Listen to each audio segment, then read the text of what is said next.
Hello and welcome to InnoGrid TV in association with Engerati. I'm now joined by Annika Viklund, who's the Senior Vice President for Vattenfall Distribution. Annika, first of all, welcome. Thank you very much. Thanks for being here.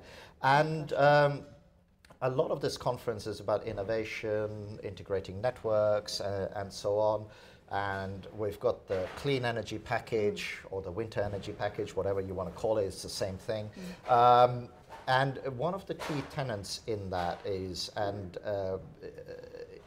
about how you integrate, which is again a very engineering term, but how you get consumers acting a lot more on and interfacing a lot more within the energy systems. And in Vattenfall, you've got one of the largest smart meter rollouts, and for a long time it was thought that the smart meter is the silver bullet to get this engagement going, and so on. I just wonder, what are your views around how this engagement should happen? I'm going to use engagement rather than integration because we're not dealing with machines here. No, that's very true. We're not dealing with machines. We're dealing with people. We're dealing with citizens who want to be empowered and get engaged into the energy society. So Vattenfall is really happy that the clean energy package has put focus on empowering consumers and also allowing and enable them to become more active as consumers. Because I do believe in the end of the day that energy is actually something that engages all of us because we use it every day, and it becomes even more increasingly important as we go along. But do you not think that the way it engages us is, and I've talked about this in the past, is not in a sort of engineering-centric way? It engages us in a different way. I'm going to personalize this. I want the right amount of energy in my house for the right price in order for me to live to my definition of comfort. So comfort is my anchor, not what the smart meter is telling me and how I'm comparing with someone else. No, that's true, and what I think first of all to see that electricity and clean energy is really moving in terms of knowledge and awareness for citizens nowadays. And what smart meters and other good tools can provide you with as a citizen or consumer is transparency. So you get the same insight and understanding of consumption as such, and that could definitely engage. But also saying, what are we using the electricity for?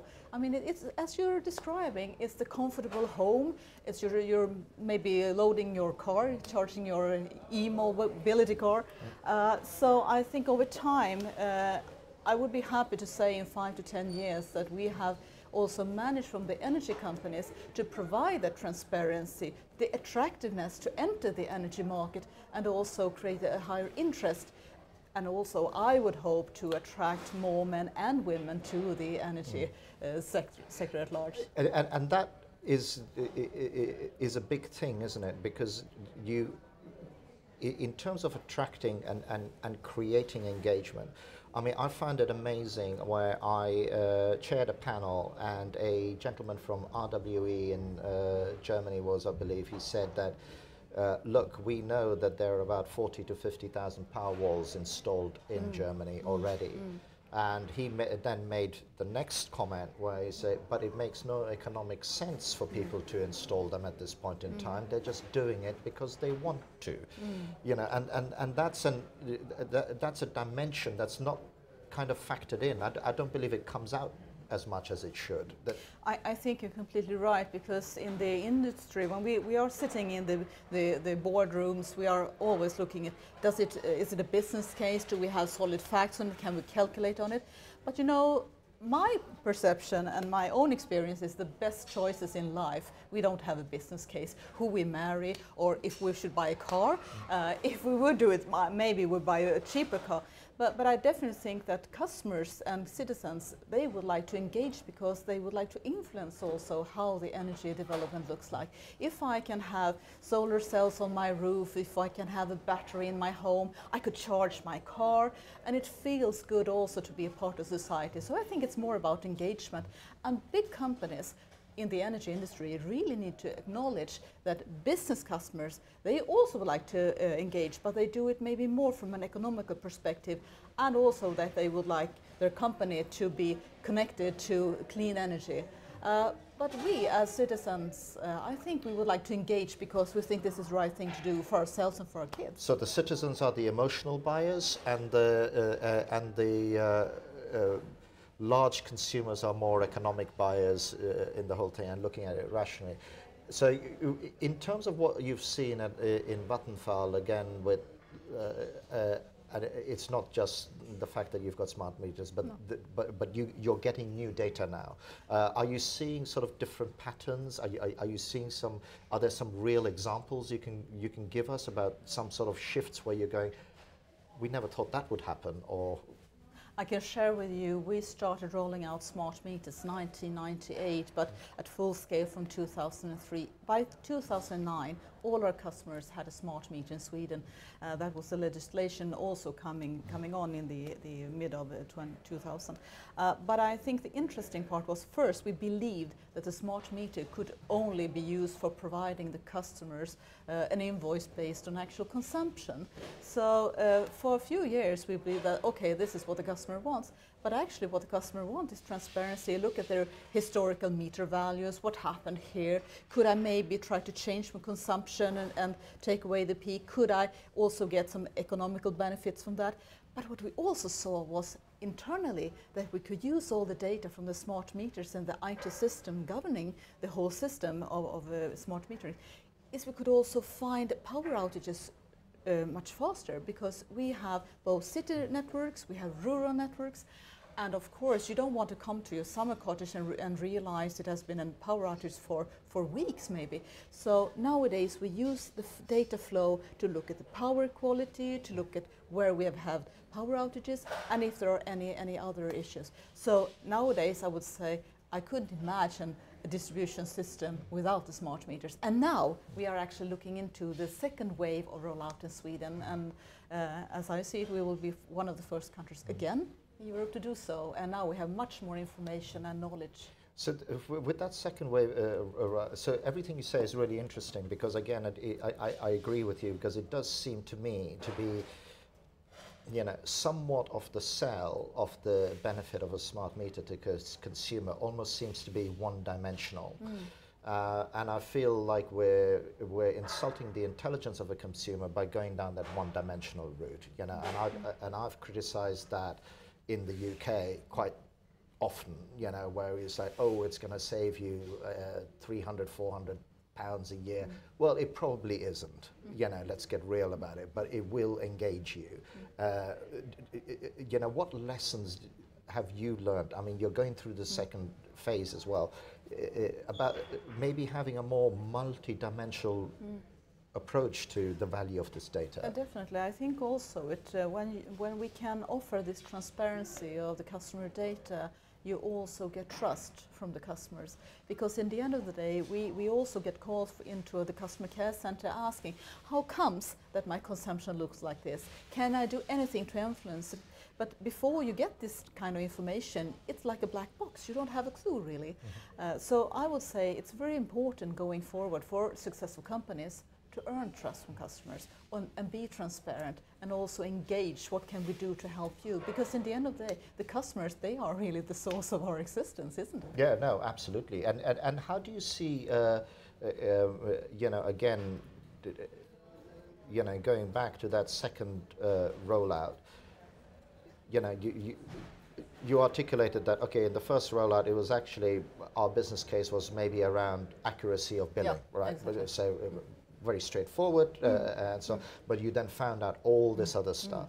So surely you must now be looking at that second rollout, and I don't want to go into the technicalities of it, but that second rollout and say, well, hang on a minute, based on what we've learned, this second one is going to give us this. Yes. You know, are you going into this method where also the meter is going to transmit the data internally so that other services can be plugged into it? I mean, where are you going with it? I think these kind of services are definitely needed, and what we also need to gear the whole rollout is for the customers would like to be prosumers. So we need to measure the energy flows in various ways. But it's also about that we need not only to get all possible data you can get, but accurate data, and how to set up the whole system. That's why we're also running some pilots right now, because we didn't really know which data we wanted in the beginning. Now we know quite well what we need. We need to look at the quality for the customer.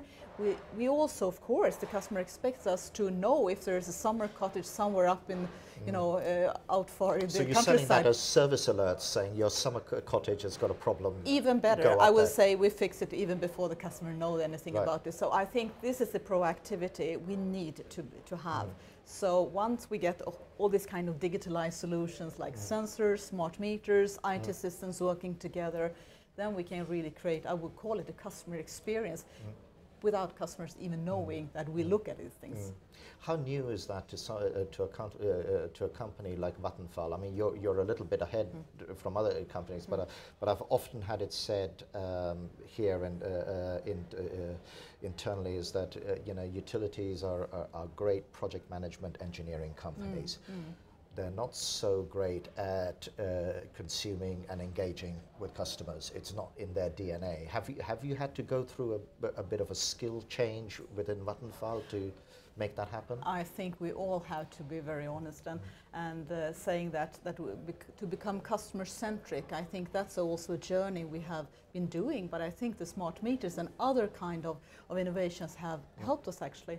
So just looking back for 10 years or something like that, of course the customers were like more a group of load that we could calculate within the systems, but nowadays the customer centricity, what kind of solutions do we need to offer the customers, what do they expect from us, so we pay much more attention to that aspect. And that's also why at this conference of InnoGrid we look into the innovations. We cooperate quite a lot within the EDSO association with others, because we need to trial out different things and see what works. So being customer centric is a journey, but it's also changing the culture in the company. Because again, with that customer centricity, your customers are almost becoming partners now, right? It's not a buyer-seller relationship anymore. It's a partner at a micro level, at a huge scale, and if you have partners, they can help you. So you know, you can send out the right signals and say, listen, we've got a problem. We need to increase load or decrease load, and is that how you see it? Exactly. I would say it's exactly the way we see it, because the flexibility we will see in the marketplace, it's definitely engaging also the customers, and we need to find possibilities with the tariff structure that is still relevant and create the right incentives for the customers to engage. But that is very true. So it's a rather partnership, I would say, in the future. That's brilliant. And on that note, we'll leave it, because I'm getting all sorts of signals of my own that we've come to the end of our time. And Annika, it was a pleasure talking to you. Thank you for joining us. And thank you as well for watching this latest session of InnoGrid TV in association with Engerati.